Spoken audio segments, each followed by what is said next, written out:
Obrigada, gente. A Obrigado. gente vai fazer um papo agora com vocês, falando um pouco do processo. Mas antes disso, eu queria chamar a Moema, que é a historiadora aqui do museu, e ela vai conversar um pouquinho também com vocês. Então, boa tarde. Em nome do Museu de Astronomia e Ciências Afins, primeiramente queria dar as boas-vindas ao grupo. Essa leitura foi maravilhosa, eu adorei. E acho que a história é isso mesmo, a gente precisa recontar.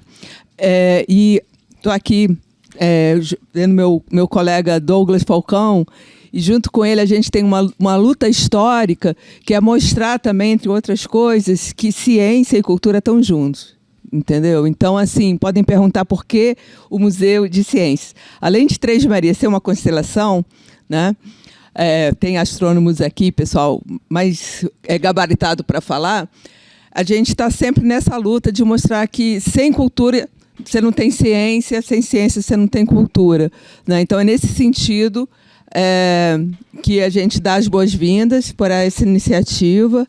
A gente também tenta, né? A gente tem um problema de fontes muito sério para contar essas histórias, né? Então, mas eu acho que é isso mesmo, a arte ela entra aí nesse sentido, né? A gente tentou fazer isso na exposição Um Mapa para a República, né? Que também faz parte das comemorações do bicentenário, e porque assim, todos aqueles instrumentos bonitos, científicos que estão lá, é um momento que a nossa história também, né, dá um gol, que é fazer um mapa que é reconhecido internacionalmente, é o trabalho dos descendentes de africanos, de indígenas, que possibilitou, por exemplo, o Brasil ter toda aquela riqueza, né?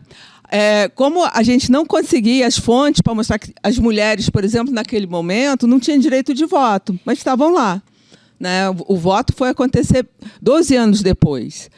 E só para também lembrar outra conquista feminina. Então, a gente usou a intervenção da arte, né, que é pegar essas fotos, né, oficiais desses homens brancos e mostrar, por exemplo, fez uma intervenção com arte africana, né, para não esquecer de onde vem, né, botou os indígenas também, onde a história oficial apaga, né, mas a gente tentou lembrar numa história que pode parecer muito masculina e branca, que se não fosse essas outras camadas da sociedade, você não teria nada. Tá? E só para fazer um breve comentário, poxa, adorei tudo que foi falado, mas assim, guerra é assunto de mulher, né? Então, assim, de achar que elas foram especiais, no sentido excepcionais, sabe? Não. Você tem assim, o problema é que a história não registra, né? Mas, por exemplo, a Guerra do Paraguai, você tinha mulheres que acompanhavam, né? Não só para lutar, mas você não, para fazer comida, para amparar os soldados e tudo. As mulheres iam para a guerra, né? Contingente de mulheres, mas só que a gente não conta essa história, né? Sem contar as outras questões. Então, eu acho agora, nesse momento, mais importante ouvir vocês do que eu ficar falando. Eu só queria dar parabéns e dizer que eu estou muito feliz. Obrigado. Valeu.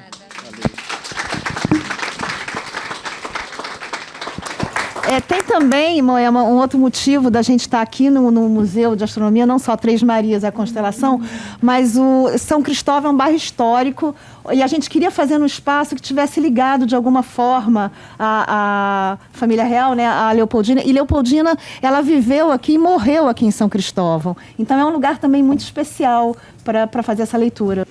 Bom, então a gente vai falar agora Vamos começar. Tá. A gente queria falar um pouquinho do processo de criação, como surgiu a ideia, mas antes disso eu queria perguntar para você, quero lhe entrevistar, Nino Toni. Ah, meu Deus.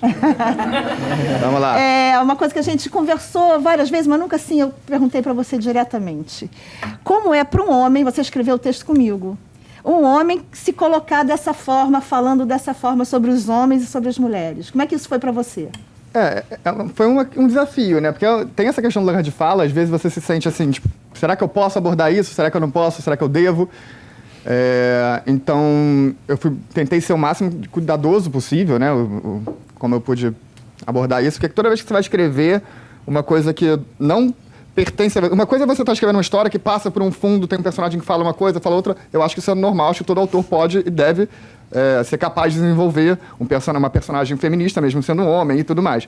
Outra coisa é o texto cujo foco da discussão é uma questão feminista e também de raça, de gênero, enfim. São muitas questões que não cabem a mim protagonizar essa discussão. Então, para mim, foi, no início, um desafio bem grande, né, de saber até onde eu posso ir nessa discussão, onde eu tenho que frear. Mas, como eu escrevi o texto em parceria com a Cláudia, eu acho que isso também facilita, isso. Tem horas que eu falo, tá, isso aqui eu não posso escrever. Cláudia, escreve isso aqui, por favor. Dá uma olhada nessa cena, vê se eu estou falando muita besteira. E eu acho que essa parceria ajuda nesse sentido. Eu não acho que eu seria capaz de escrever esse texto sozinho, né, tipo, como homem, assim, tipo, acho que isso seria bem complicado. Mas por ter essa parceria, eu acho que a gente conseguiu... Eu espero que eu tenha conseguido, espero que eu não tenha feito nada absurdo. E, enfim, acho que aí, a partir daí a gente consegue trazer essa discussão, que é o que a gente queria no texto também. Eu acho que é legal trazer essa discussão para vocês também. Porque...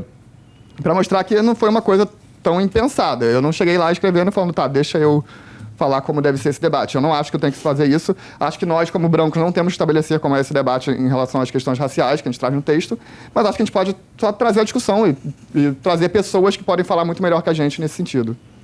Tem uma outra questão também em relação... o texto, ele nunca se propôs, esse texto que a gente criou, isso a gente conversou muito o tempo todo, que ele não fosse uma obra fechada, vamos apresentar lá, não.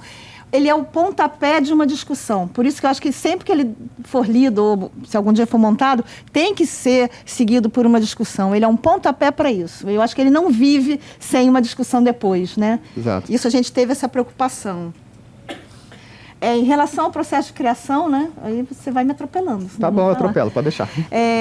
A gente começou a pesquisa das personagens, muito difícil encontrar material sobre Maria Filipa, né? Tem muita coisa que às vezes é fantasiada sobre ela, não tem material realmente de confiança sobre Maria Filipa, o que é uma tristeza e muito... para a gente refletir sobre isso também, que eu acho muito significativo Maria Filipa não ter praticamente nada.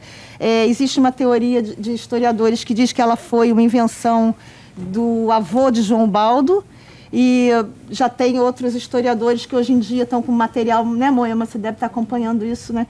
Que já tem material dizendo, não, sim, ela existiu. Outros acham, não, ela é uma negra que representa a luta de Taparica, que foi de negros e indígenas. Então, sempre paira um pouco essa dúvida, né? Não existe um fechamento sobre Maria Filipa, né? Sim. Sim. Você quer falar? Não. E aí a gente foi pesquisando, lendo bastante o material que a gente conseguia, né? Biografia de Leopoldina, a gente buscou também. Maria Quitéria também não é tão fácil encontrar, é mais fácil que Leopoldina, que Filipa, claro, mas não é também um material super tranquilo de achar, pesquisando em bibliotecas e tudo mais, para tentar entender um pouco... A gente não queria fazer um drama histórico e ser uma coisa super realista de como aconteceu a vida delas, a gente não queria isso, não queria que fosse uma peça biografia, mas a gente tem que entender, dá para imaginar como é a personalidade delas. Então, por exemplo, lendo as cartas da Leopoldina, a gente descobre que ela era uma mulher divertida, ela fazia piada nas cartas, enfim. A gente falou, cara, vamos tentar trazer um pouco isso. É claro que o final da vida dela é muito complicado, mas por que não trazer também esse outro lado dela, não ficar só sempre nessa imagem de sofrimento da Leopoldina, que é uma coisa que também ajuda a martirizar ela de uma forma que a gente também não achou interessante. E sempre coloco ela muito como vítima. Ela sofreu, nossa, o pão que o diabo amassou na mão de Pedro, mas ela era uma mulher também muito forte, muito resistente, né? E ela tinha uma visão política muito maior até que a do próprio Dom Pedro, né? Sim. Eu acho legal também falar que como esse texto foi todo pensado para o edital, né? O edital Retomada Cultural 2, ele é um edital de desenvolvimento nessa categoria B, né? Desenvolvimento de texto. Então a gente entrou com uma ideia, uma sinopse curta, que ainda a gente nem tinha tanta certeza do que ia entrar no texto ainda. Foi uma coisa... O que a gente quer discutir com isso? A gente não tinha feito a pesquisa de uma forma aprofundada ainda, era uma pesquisa base, só para a gente saber. O tema é esse, as personagens são essas... E a gente quer que elas estejam discutindo essa tentativa de apagamento, porque a gente acha também que o apagamento isso já vem sendo mudado, né? De alguns anos que as pessoas já vêm trazendo a Maria Filipa, por exemplo, trazendo a Quitéria, já tem até mais tempo que a Quitéria vem sendo trazida. Mas como durante um tempo o papel da Leopoldina era relegado à imperatriz, ninguém sabia da importância dela para o processo de independência. E Quitéria era contada quase como uma curiosidade, uma mulher que se vestiu de homem para o exército. Enfim, não tinha devida importância para elas. Então a gente fez uma sinopse para o edital, e a partir do momento que a gente ganhou, né, a gente começa a se aprofundar na pesquisa e poder desenvolver esse texto com mais propriedade. E aí tem isso, o texto é pensado para um edital do governo do Estado. Então a gente falou, é legal a gente trazer, quando a gente está pensando num edital do governo do Estado, é legal a gente trazer a discussão mesmo. Eu acho que tem um caráter educativo do texto que eu acho que é interessante. É um texto que pode ser legal para escolas, para a gente poder fomentar essa discussão mesmo. E também a gente... Tem uma coisa que eu acho importante destacar nessa questão dessas memórias fabricadas, né? E que a gente usa muito a questão do quadro da independência, como ele é feito. Depois a gente descobre esses outros quadros, porque a gente queria falar muito de como a história foi contada e manipulada também. E aí eu peguei um trecho aqui do Eduardo Galeano, que eu queria ler, que eu acho que fala um pouco disso, que é: obriga-se o oprimido a ter como sua uma memória fabricada pelo opressor, alienada, dissecada, estéril. Assim ele haverá de resignar-se a viver uma vida que não é a sua, como se fosse a única possível. Eduardo Galeano, eu acho que é exatamente isso, né? A forma que a história é manipulada e a história nos é contada. Eduardo Galeano é um jornalista e escritor uruguaio, autor de As Veias Abertas da América Latina. Gente, boa tarde. Eu sou a Andressa, eu sou bolsista da Moema, aqui no MAST, e eu trouxe hoje o nosso pré-vestibular, que é o Movimento de Educação Popular Mais Nós. Nós somos um pré-vestibular voluntário, lá em Nilópolis. Também temos várias unidades espalhadas pelo Rio, e eu trouxe aqui o pessoal da unidade de Nilópolis, onde eu sou professora de História. E eu achei, assim, a leitura sensacional. Foi muito, muito bom. A gente veio lá da Quinta da Boa Vista, né? A gente passou lá no Museu Nacional, depois a gente viu a exposição aqui e encaixou de uma forma, assim, perfeita, que se eu tivesse sabido do texto antes, não teria encaixado tão bem. Então, assim, foi muito incrível. Eu acho, se vocês querem comentar também o que vocês acharam, assim... Na verdade, a gente só queria primeiro agradecer você pela oportunidade, pela disponibilidade, pelo trabalho que você faz com a gente, que é absurdamente incrível. Obrigado. Você é um exemplo de professora. Obrigado por nos receberem. Foi incrível o texto, lindo, nós adoramos, nos sentimos privilegiados. O que também é uma pena, porque não deveria ser um privilégio, deveria ser de acesso total, mas, de qualquer forma, obrigado.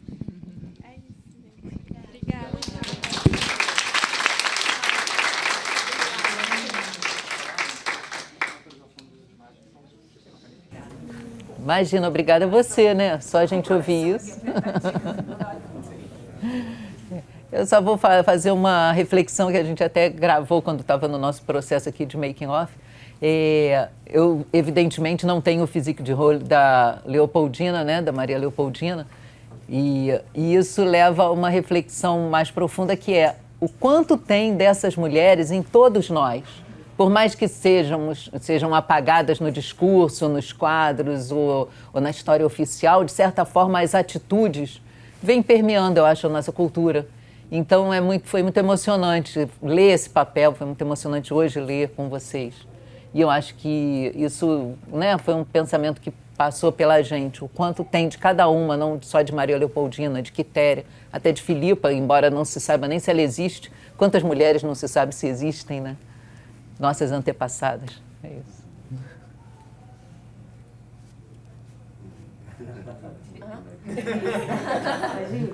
Achei que você ia estar... Eu conhecia muito pouco sobre a Maria Quitéria e sobre a Maria Filipa, e para mim foi uma surpresa muito grande quando eu comecei a ler o texto, quando o texto chegou e eu comecei a fazer a pesquisa, porque quando eu entendi a Quitéria, quando eu busquei a entender, essa mulher existiu, era uma mulher sertaneja, do sertão, era uma mulher da Bahia, como que eu vou usar essa voz, já que eu não vou ter um trabalho de corpo, luz, a gente vai ter que ser tudo revelado através da palavra, né? Através do texto. E eu fiquei, gente, como é que eu vou fazer isso? E aí a gente conversou com a Cláudia, e a Cláudia, pela pesquisa dela, falou pra gente que ela era uma mulher muito feminina também, a Maria Quitéria. E que lugar é esse que eu encontraria dentro de mim, né, para se aproximar dela. É uma mulher que pega na espingarda, mas que também tem uma paixão, tem um amor. Ela vive esse amor com o Gabriel.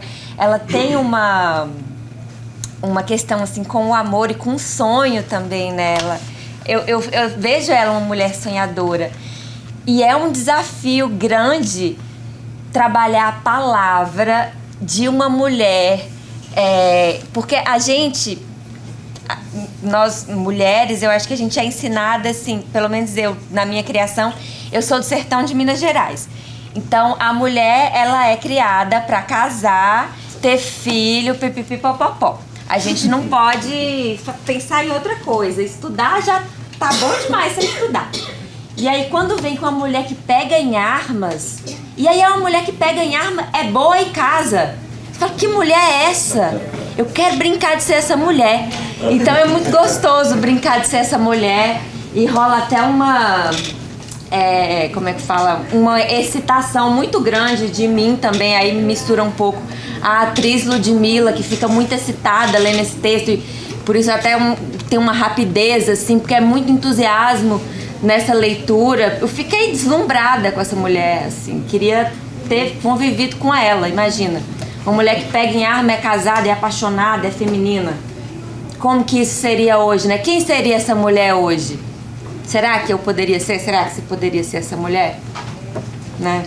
Será que um dia a gente, se fosse necessário a gente lutar pelo nosso Brasil, será que a gente conseguiria bater de frente, assim, dessa forma?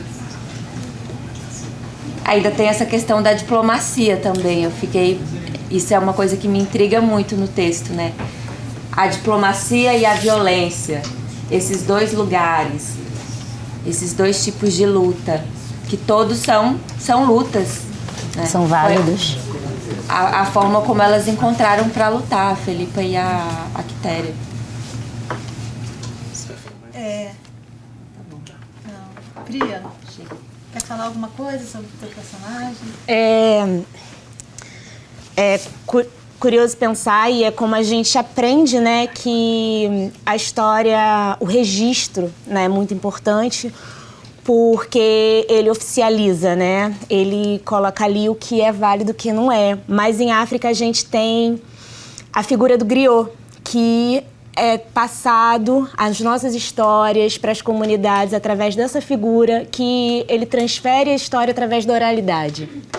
Então, muitas comunidades, toda a história, toda a aldeia sabe quem ela é, sabe da sua identidade através dessa figura que vai passando. Então, para mim, é muito característico quando a gente conversa sobre Maria Filipe, fala, o registro dela é mais oral, mas isso é um costume muito antigo.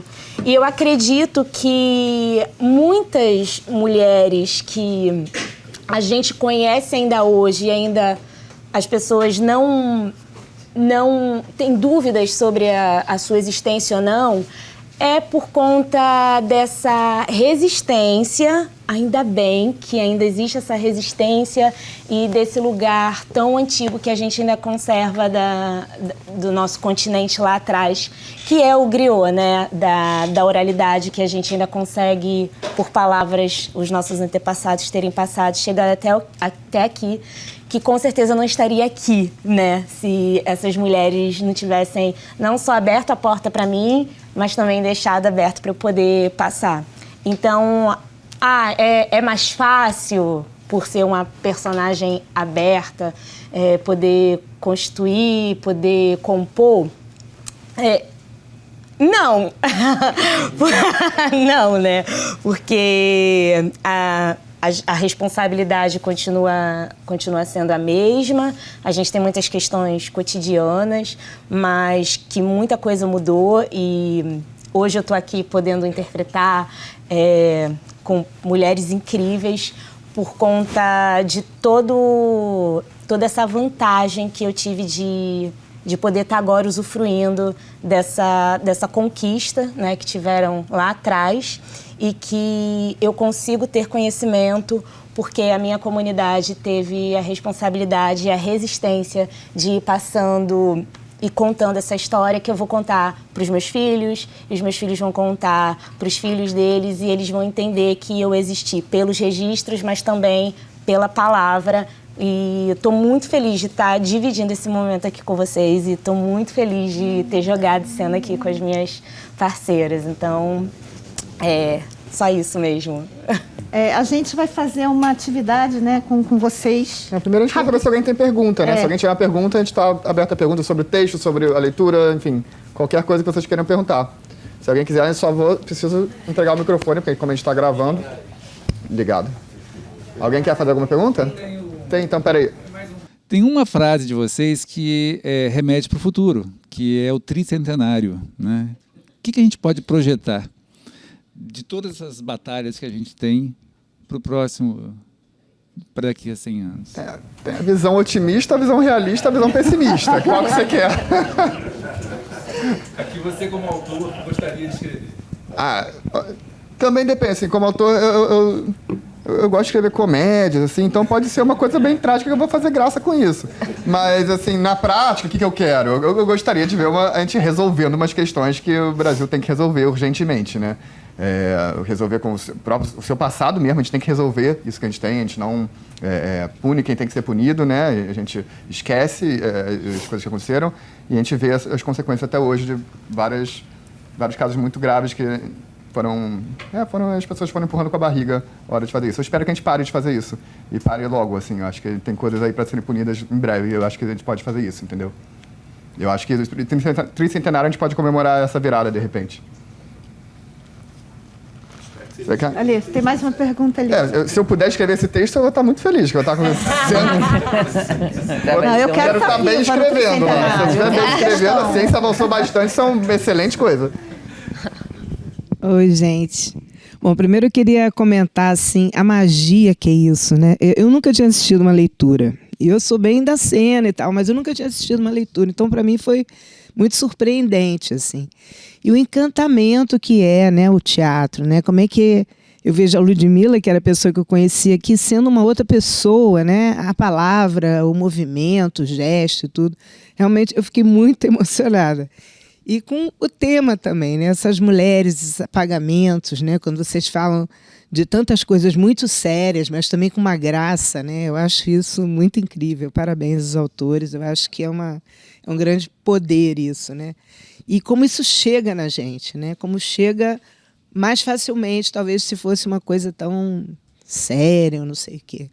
Então, fiquei muito feliz de estar aqui. Eu espero que a gente agora, nesse 2 de outubro, a gente consiga pensar num novo centenário, né, com uma outra alegria, né, com uma coisa bonita de se ver, né, contra tantas coisas que vocês falaram aí. E muito importante, muitas coisas dessas histórias a gente não sabe. Então, fiquei muito feliz também de ver aqui um monte de menino, né, numa aula de história, né, a professora querendo trazer. Então, isso me dá uma esperança muito grande. Eu sou educadora também, isso que me traz uma esperança de que muitas pessoas estão fazendo esse movimento, sabe? Então, muito obrigada, fico muito feliz. Eu queria só comentar uma coisinha em cima que você falou da questão do texto ser, né, divertido. Isso é uma preocupação que eu e a Cláudia sempre temos, assim, quando a gente está... a gente teve bastante nesse texto. Eu não gosto de escrever aquela coisa, eu tenho que passar um conteúdo educativo. Vamos escrever conteúdo muito duro, não sei o quê, porque não vai chegar a quem a gente quer que chegue, né? A gente quer trazer isso para as pessoas curtirem, gostarem. Eu acho que aí as pessoas vão passar a pensar muito mais se a gente apresentasse aqui uma coisa muito careta e cartesiana, né? Tem mais uma aqui. Simone, só um minutinho que ela tinha levantado primeiro, a ordem. Olá, boa tarde. Eu me chamo Fernanda Kelly, eu sou professora de História e eu não estudo exatamente o período das independências, mas eu perpasso as independências porque eu falo sobre o recrutamento e o primeiro reinado, então estou muito feliz de estar aqui e ver essa leitura.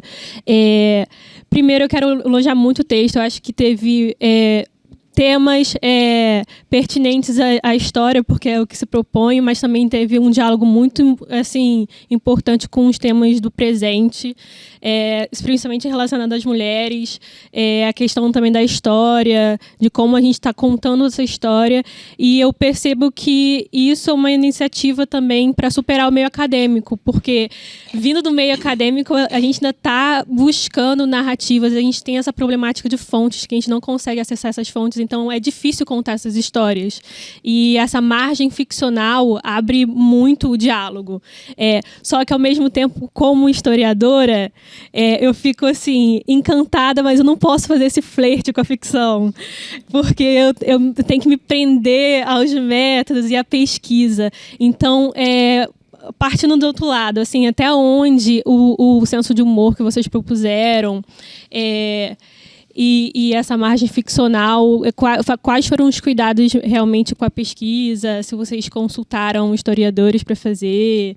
E eu também quero elogiar as atrizes, o timing de vocês foi perfeito. Assim, eu fico imaginando, assim como a Andressa trouxe os alunos dela, eu fico imaginando as pessoas, assim, quais eram os alunos que eu traria, se eles gostariam, e eu acho que vocês foram muito pontuais, assim, atuações excelentes. Obrigada. Quer comentar? A pesquisa, nós fizemos a pesquisa, nós não tivemos tempo nem hábil para consultar um historiador, mas a gente fez uma pesquisa.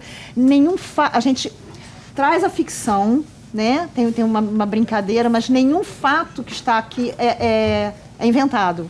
A gente apenas brincou com eles. Por exemplo, a melhor amiga dela existe nos registros, nos raríssimos registros que existe da Filipa, existe a Marcolina.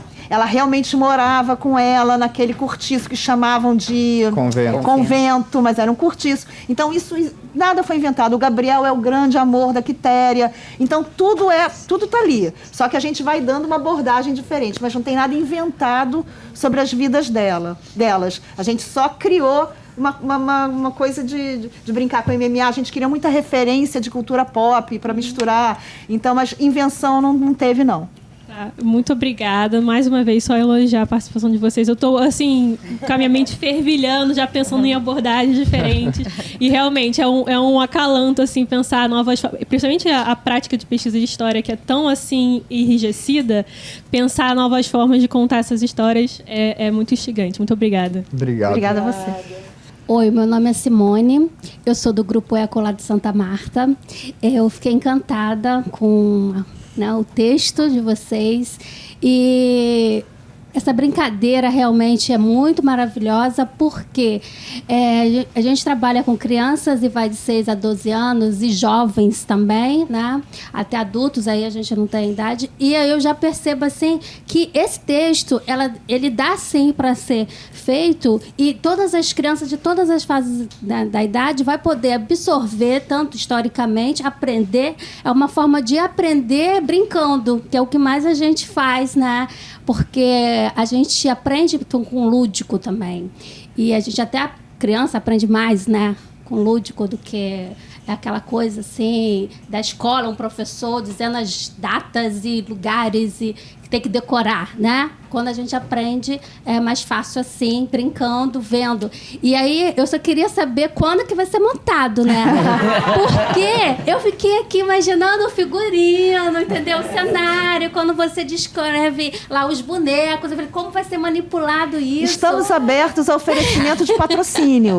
Ai, que maravilha, porque eu já quero e eu quero que as crianças tenham oportunidade também de ver vocês no palco. Então, aí vai ser maravilhoso. Então, muito parabéns, eu gostei. Essa coisa da mulher, da luta, a gente tem que contar mais histórias, a gente tem que ver mais e é tudo muito assim que a gente tem que, a partir de agora, não pode mais apagar, não pode mais calar, não pode mais, sabe, dizer que não existiu. Sim, existiu e a gente tem que mostrar para as crianças, para as mulheres e para os meninos que existem sim. As mulheres fizeram histórias, estão daqui para frente, estão capazes de continuar a história. Muito obrigada pela oportunidade. Obrigado a você, nossa. Marcos Vera tem mais um, vai lá. Uma delícia. Ótimo, uma coisa deliciosa. O texto flui entre vocês três de uma maneira incrível. Está muito bem sacado. Estou louco para ver também montado. Vamos abrir uma vaquinha virtual? Queria fazer uma pergunta para a Cláudia a propósito de uma observação do Nino, porque ele disse assim que fica preocupado de escrever como mulheres, se não estava escrevendo alguma bobagem, o famoso lugar de fala. Exato. Você, como autora, tem algum problema para escrever como se fosse um homem? Não. Não tenho. Mas só uma coisa, não é como escrever como se fosse uma mulher. Isso acontece. Eu já escrevi algumas obras que têm personagens. Eu já escrevi protagonistas femininas em várias obras minhas, inclusive. Eu acho que a questão é que o ponto central da peça é uma discussão da qual eu não sou o protagonista. Eu acho que é uma questão diferente. Não é escrever para personagens femininas, que eu, inclusive, adoro. Boa parte dos meus textos são a maior parte de personagens E femininas. é engraçado que, ao contrário, os meus melhores personagens são homens. Não, porque há uma discussão hoje sobre esse famoso lugar de fala, né? Como se outras pessoas não pudessem contar a história de outras pessoas. Eu acho que é uma coisa que não faz o menor sentido, né? E a gente vê aqui nessa troca, como você disse, adora escrever personagens masculinos, e o Nilo está cheio de personagens femininos também. Sim. O autor está acima um pouco dessa discussão identitária. Essa identidade não chega aí, né? Eu acho Mas, olha, que parabéns, muito bom. Obrigada. Acho que faz sentido isso, Marcos. Realmente o autor está acima, a arte está acima, porém, eu acho que está acima junto, que nem os homens parceiros do texto, que nem as pessoas parceiras. Eu acho que existe porque existe um cuidado de estar jogando junto. Quem entra nessa, eu acho que... Eu estou falando que a gente está partindo de a priori de que quem está jogando nisso está junto. Mas, às vezes, a gente sabe que um autor pode pegar uma encomenda comercial e não está nem aí para a questão e não vai, né, e vai fazer uma coisa... Porque o lugar de fala, como o Nino falou, é diferente do lugar de protagonismo, né? Porque quando ele escreve, existe um lugar de fala e todo mundo tem um lugar de fala social. Uma pessoa pode conversar com outra pessoa sobre um determinado assunto, mas enquanto vivência, se outra pessoa tem uma autonomia para falar sobre essa vivência, sobre o que ela passa por ser de um grupo social, socialmente falando, esse protagonismo não é dela. Então, cabe como, por exemplo, o Nino escreveu, falou sobre a gente, mas a todo momento a gente também trocou muito, a gente conversou muito sobre experiências que uma mulher branca não tem em relação ao que uma mulher negra vai sofrer. Então, eu tenho uma experiência diferente de um homem. Então, ele tem, sim, um lugar de fala. Na sociedade, todo mundo tem um lugar de fala. E, em determinadas situações, cada pessoa tem o protagonismo dependendo da vivência e do que ela vai vivenciar em determinadas situações. E eu acho que isso é muito importante quando a gente coloca isso no texto. E foi uma coisa que, inclusive, me pegou muito enquanto atriz, fazer uma personagem de época sendo retratada com tanta dignidade e respeito, como uma verdadeira heroína, e não como, sabe, o corpo de baile lá atrás, né? Então, esse lugar também é muito, muito importante, dar o protagonismo nordestinas, né? As mulheres em si, né? Como elas são retratadas, saindo desse estereótipo e colocando seus conteúdos. E eu acho que é aí que entra o protagonismo nas nossas vivências. Eu acho que tem um negócio que é legal da arte contemporânea, que é a escuta, que, aliás, não deve se restringir à arte. E o texto tem isso implícito. A escuta, o Hugo de Varine, né, que é um cara de museus, que fala do ecomuseu, ele fala da importância da escuta dos grupos sociais de onde o museu está inserido. Né, na história tem isso, acho que isso vai ser importante socialmente, cada vez mais. Aí vai dar tudo certo. Eu queria agradecer a oportunidade, primeiro, de estar aqui, né? Foi uma coincidência de uma colega que ia fazer a captação de som não poder fazer e eu vim fazer, né? E eu achei, parabéns, né? Foi delicioso poder acompanhar não só o texto, né? Pela qualidade do texto, a interpretação que foi super bacana, e todos que estão aqui presentes, né? Curtirem essa oportunidade da gente viajar no tempo e rever o tempo de outra maneira, né? Então, o que fiquei curioso, assim, eu por acaso, o Nino sabe, né, eu tenho um projeto também de falar de história do Brasil, mas pelo vertente da capoeira. Eu sou capoeirista, querida Leonora aqui, que a gente já treinou muito. Mas essa coisa uma dificuldade que eu sempre tenho, essa coisa da habilidade de escrever os textos assim engraçados e com esse linguajar, né? Então, eu fiquei curioso do tempo que vocês levaram da pesquisa e para escrever esse projeto, né? Como é que foi isso? Tá. Toninho Muricy. Foi? Tá, peraí, tem que pegar o microfone, senão a gente não consegue captar para você. Foi mal. Desculpa por isso, mas... Eu fiquei curiosa de saber o que veio primeiro, né? Quando vocês pensaram isso tudo que vocês trouxeram pra gente. O que veio primeiro? Tá. Você quer falar? Não, pode começar. Tá, bom. O que veio primeiro, na verdade, veio uma provocação de uma proposta que a gente apresentou para uma universidade que estava fazendo um trabalho sobre, ainda online, ainda não tinha nada, tudo ainda pandemia. A gente ia fazer 3 pequenos monólogos, era uma coisa super curta, e a gente apresentou isso, a universidade não se interessou e a gente guardou esse projeto. E aí esse foi o pontapé inicial, que aí quando abriu o edital a gente falou, cara, vamos mexer naquele projeto e vamos ver se agora a gente adapta ele, faz já presencial, vamos criar de outra forma e tal. Então esse foi de onde surgiu a ideia. Mas em relação ao que você estava falando, de quanto tempo, acho que a gente começou a pesquisar mesmo, ali em fevereiro, março, né? Começou a pesquisa, por aí.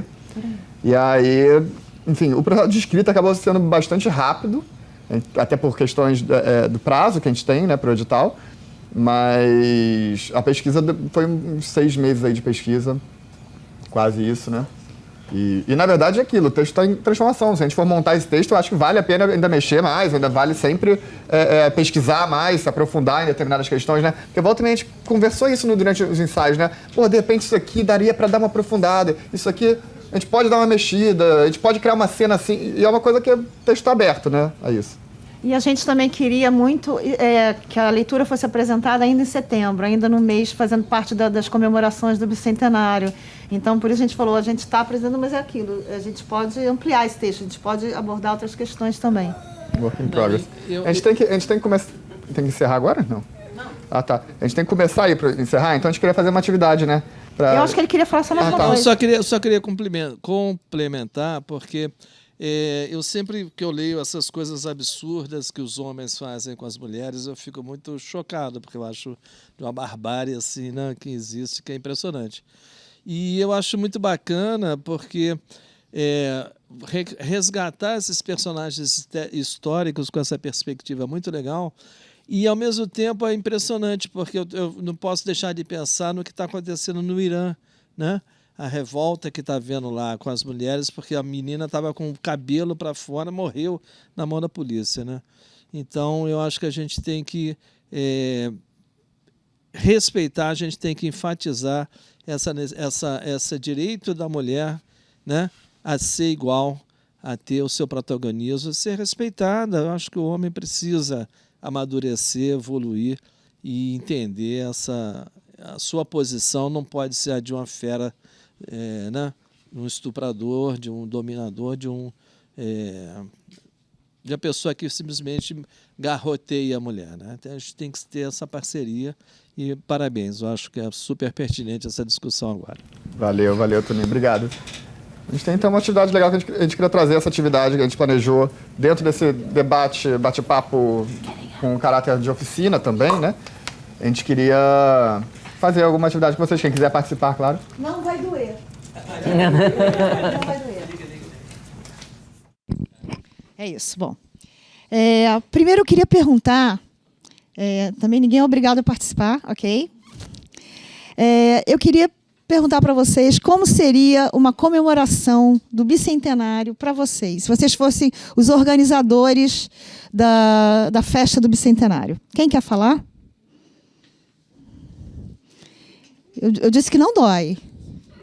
Pode dar qualquer ideia. As mulheres aqui deram várias. A ideia pode ser ruim, inclusive. Pode ser ruim. A gente finge... A gente promete que finge que foi boa. A gente elogia, inclusive. Ninguém? Então vou para a próxima questão. Eu vou pedir que alguém também... Gente, pelo amor de Deus, hein? Não me decepcionem. Eu queria que alguém falasse uma palavra qualquer que viesse à cabeça, ligada à peça. Essa peça que vocês acabaram de... Oi? Cinturão. Falaram cinturão. Não precisa... Cinturão, ok. Cinturão. Então, a partir de cinturão, a gente vai continuar essa história. O que a gente pode falar de um cinturão? Quem quer ser o próximo a falar alguma coisa sobre cinturão? Vencedora. Vencedora. Cinturão vencedora. Cinturão vencedora. Você que tá engraçadinho, Gustavo, é você. Vamos lá. Cinturão vencedora. Protagonismo de uma constelação. Nossa Senhora. Pegou, agora pegou. Complexo. Protagonismo. Protagonismo. Então vamos lá. Cinturão. Cinturão. Fala lá, Douglas, por favor, da constelação. Agora que eu vi o Douglas ali atrás. Peraí, então vamos lá. Então peraí. Cinturão. O Douglas escondidinho ali. Cinturão de Órion. Cinturão de Órion. Tudo está se encaixando aqui no museu? Tudo se encaixando no museu. Por que a gente fez isso, essa brincadeira com vocês? Porque muito do processo de criação, era isso que a gente queria explicar para vocês. Muito do processo de criação começa por um encadeamento de ideias. A gente vai pensando numa coisa, uma coisa vai levando a outra. É uma frase que vai levando a uma frase maior, vamos criando uma cena, né? Na verdade, a gente estava falando sobre o processo, né? A gente começa, talvez, com uma frase que diga sobre a peça que a gente está escrevendo, que a gente chama de storyline, pode chamar de outra coisa qualquer, e depois a gente cria uma sinopse, que é um resumo da história que a gente vai contar, e depois a gente vai aumentando isso até criar o texto, como vocês viram aqui. A gente queria fazer isso só para mostrar como é o encadeamento da criação de um texto. É isso que a gente queria mostrar para vocês. E, para encerrar, tem alguma coisa? Não? Não, a gente pode agradecer. Então tá, para encerrar, eu queria agradecer muito, muito, muito. É óbvio que ao museu, ao MASP, obrigada Moema, ao Mar, todo mundo que foi fantástico com a gente, mas tem uma pessoa que foi quem falou para a gente fazer aqui, foi uma pessoa que chamou a gente e que eu queria muito agradecer, Isabel. Isabel Mendes. A Bel, ela confiou desde o começo no projeto, antes mesmo de qualquer coisa, ela já estava confiando e trouxe para cá e foi muito legal. Muito obrigada, Bel. Obrigado. E obrigada a presença de todos vocês, viu? Obrigado. Boa tarde.